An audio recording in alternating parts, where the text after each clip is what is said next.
Welcome to the Wisdom Inside Out podcast.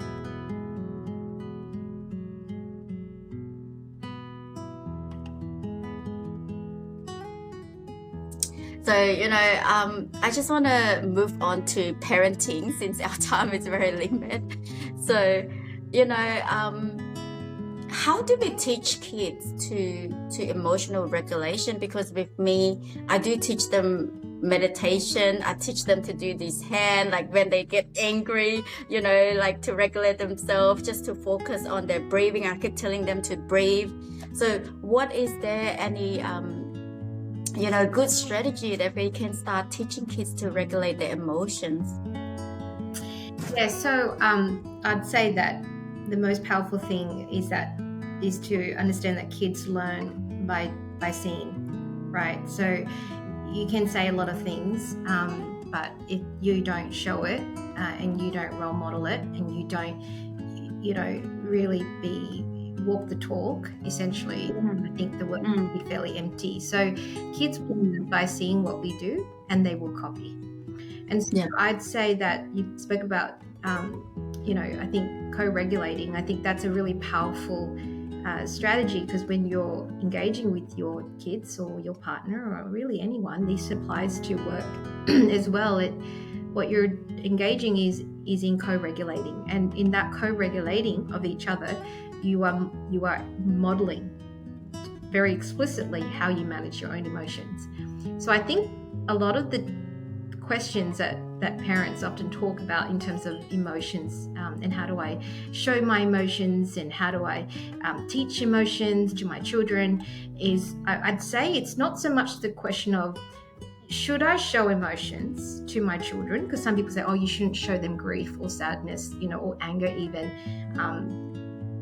protecting them from these negative emotions, again, these judgments on what emotions are. But it's not so much should I show emotions, but rather how do I show them in a way that will help my kids learn from that experience that I'm having. So you can see there's a reframing, and again, the non-judgment approach and that mindset that emotions are helpful.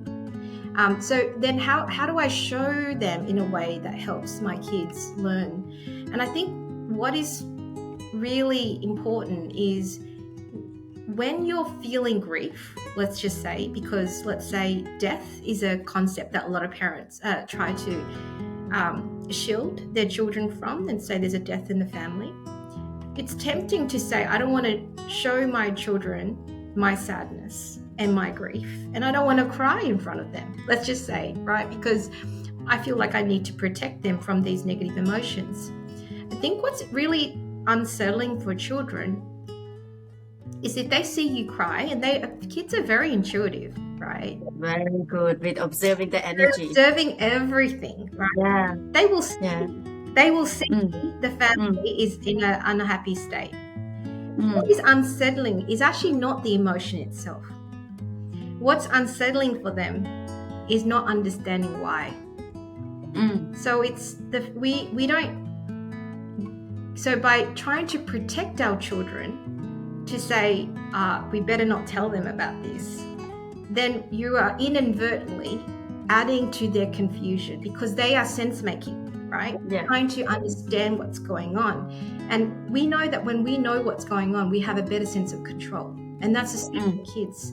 And so I think, if you can label your emotions. So I think part of the role modeling is be able to work with yourself, to be able to let yourself feel those emotions, identify those emotions, help your children label those emotions. Like, mum is feeling really sad at this moment because it happened, and giving them the courtesy and giving them a lot of benefit of the doubt that they will understand if you can explain to them why you feel what you feel. And you can then say, and my mum needs a moment to really just gather my thoughts, and I'm sorry that I'm not present completely here at the moment, but I'm just processing my own grief here.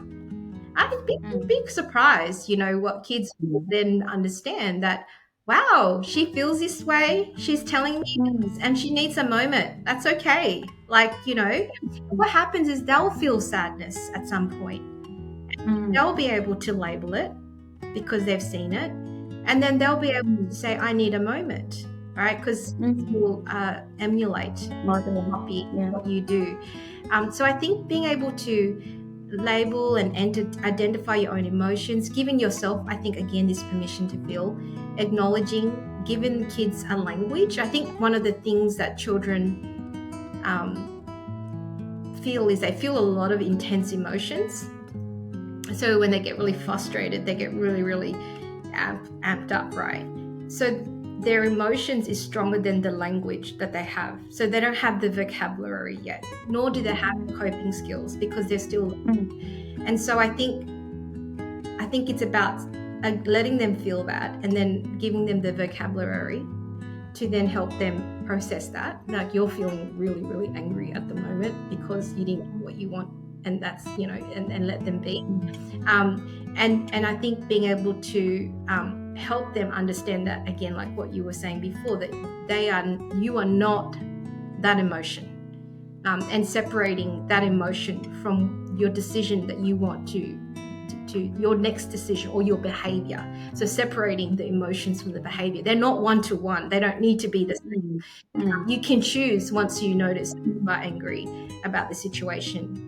But yeah, it's just, I think, just showing kids in real life how we do it, and sharing with them and being really honest with them about how we feel, I think it gives them a sense of control over their own emotions. Yeah, that's spot on. I totally agree with you. Like role modeling, as the saying, monkey see, monkey do. And, I used to come from a family where, parents, they're hierarchy and they don't want to show their vulnerability side. They always show like you share, like anything used. Like kids, they're really good in the present moment. They could sense energy, especially from your parent. That's their survival mode. Like they just observe your parents. If they can sense that your parents having the energy of, not comfortable, they will ask straight away. And then what I used to do in the past, no, nothing important. And they create that confusion because they sense there's something wrong in the family. There's something going on, right? And then you was like, no, don't ask.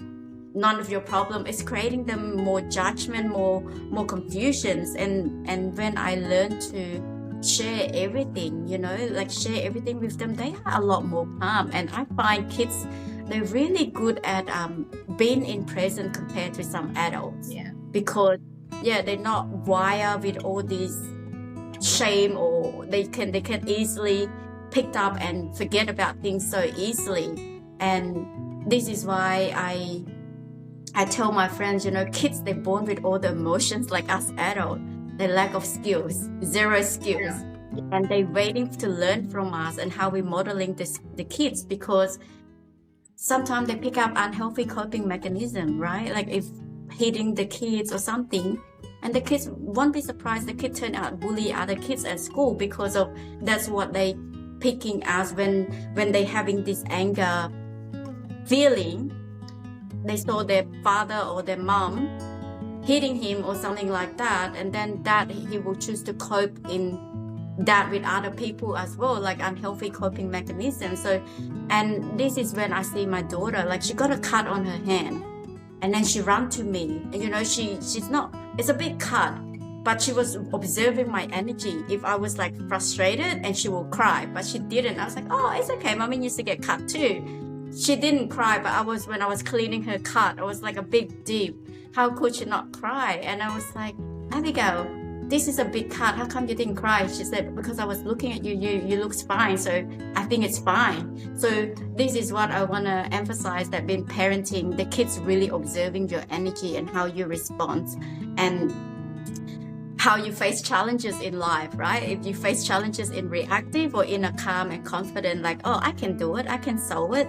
So, and this is why I talk about, before you parent your kids, you have to parent yourself first, because monkey see, monkey do. You would think it's easier to fix kids or fix other people. But when I learned to fix myself first, everything else just get into places.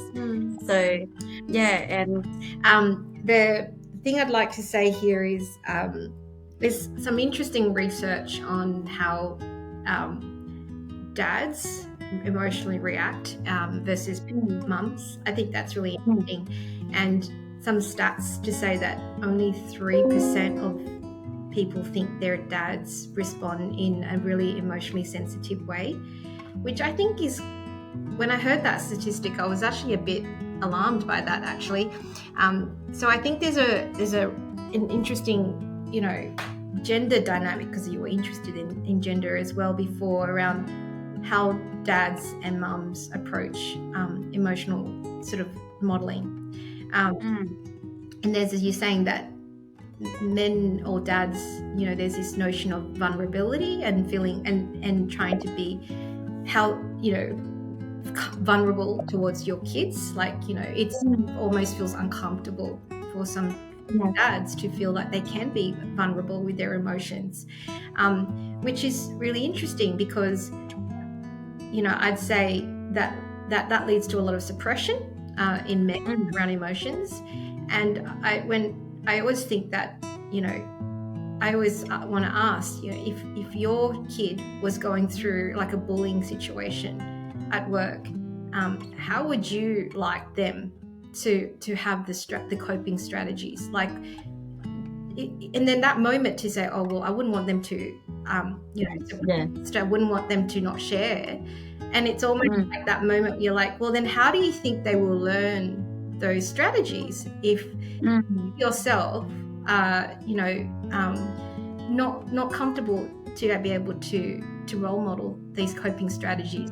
So I think that there's a strong role to play, I think, for both dads and mums, to be in sync together, so that you don't have this gender divide, that mum is the emotional one that you go to get some emotional support, but that the family has norms around sharing and caring for each other in a really emotionally safe way, and that's around creating family values and ways that we sort of support each other as part of a family. Growing together.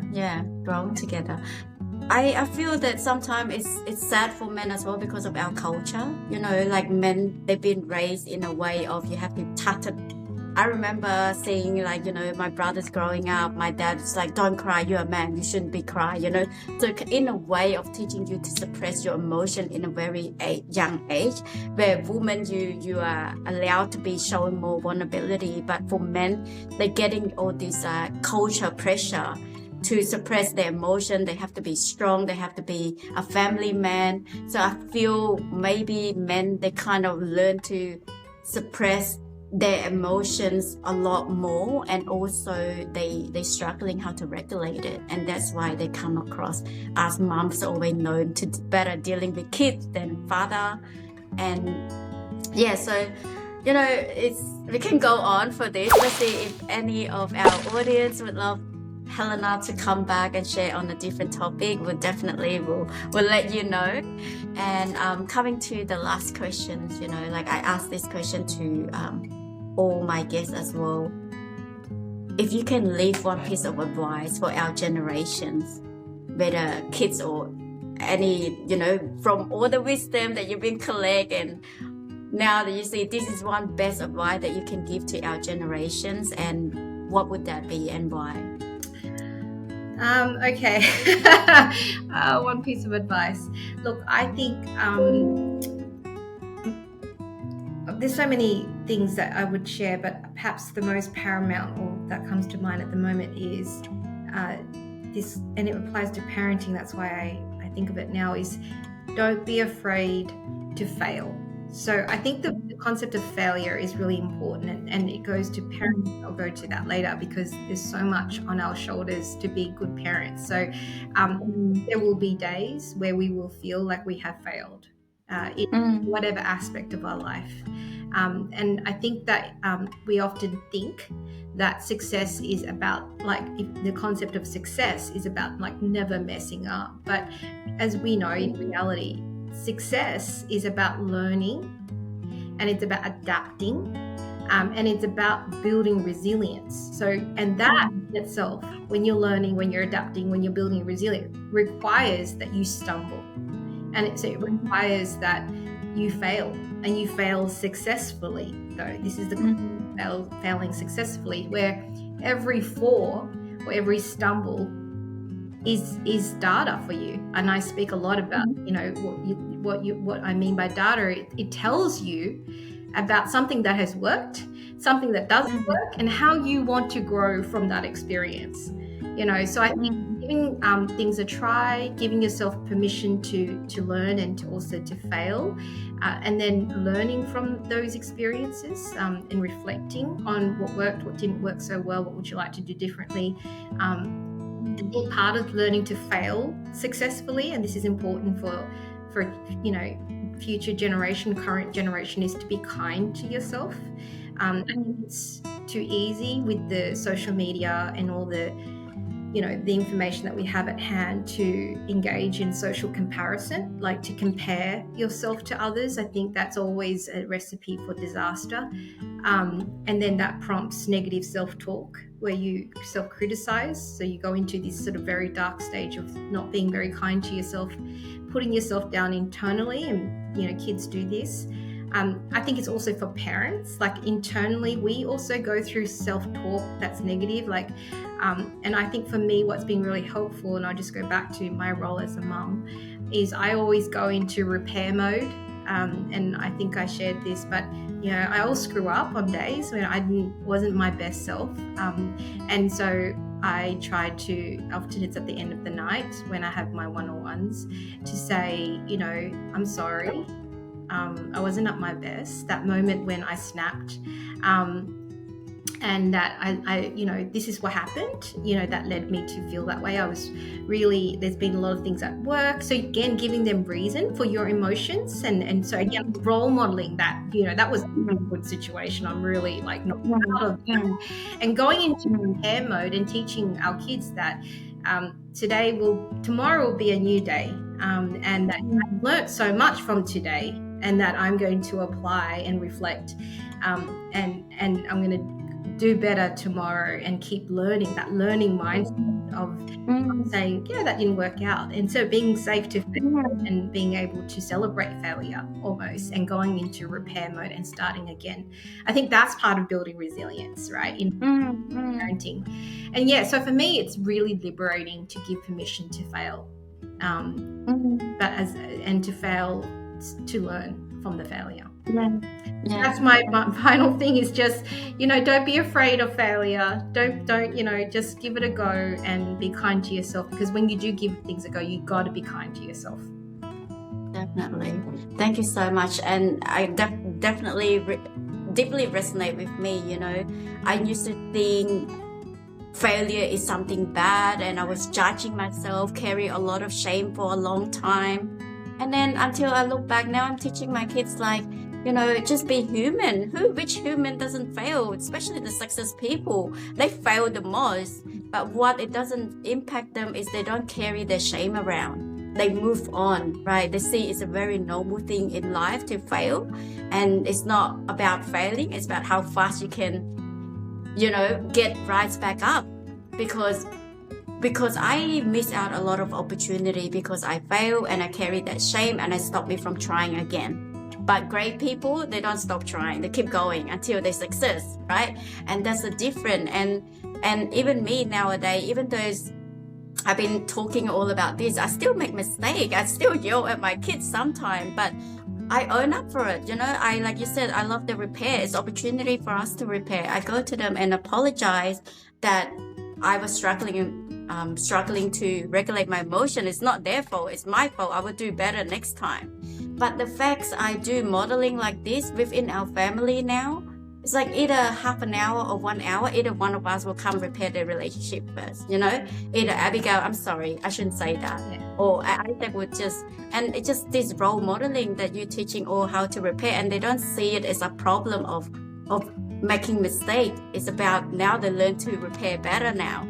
So humanizing your role as a parent, right? Because they're not thinking like you're so the perfect parent, you never make any mistakes, and put you on a pedestal, which is so not helpful. Exactly. So I think they realize, wow, you're human too, and you screwed up, and you can own up, and wow, you can like you're doing all this, I can too. Yeah, and that's where it's create deep trust and safe space, because they see that mommy, it makes sense to them. Why is mommy always acting high, but she doesn't live that way? But then the fact that you are role modeling this, it creates a safe and trust environment for them to easy to understand. It makes sense, right? I used to think like this to my parent, but it doesn't make sense. Like I start judging myself, something wrong that I didn't understand the way my parenting me. It's not that to pick on them, but it's just to look back in history so we can learn from it. So I really have a good time, and thank you so much for your time and energy. Would love to have you back when we ever have the next opportunity. My pleasure, Lena. I had a fantastic time too. Thank you so much. Thank you.